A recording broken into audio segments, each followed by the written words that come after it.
কেমন হইলো বন্ধু বলো? এই জন্য বলো বিটিটাকে বিশ্বাস করে গেলে বিশ্বাসঘাতক। একটু আগেই বললো দু লোকের শপথ হয়েছে ভুল তোলে, বিহা করবো নয়। আমি তোমরা গেলে দেখবো বিহাই চলে গেল, কেমন পাইয়ে গেল, আমাকে এখন ভুলিয়ে গেল। আর এই জন্য বলে মায়েরই বাপের পিছনে বিশ্বাস করতে নাই।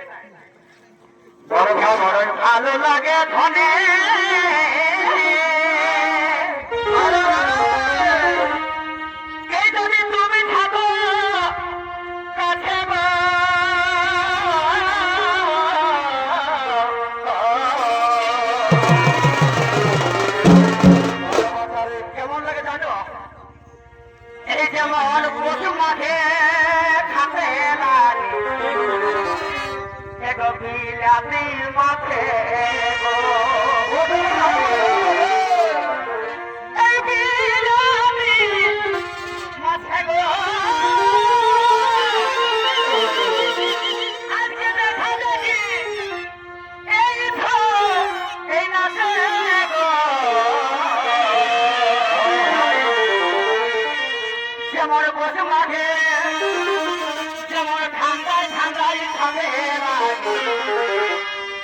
Happy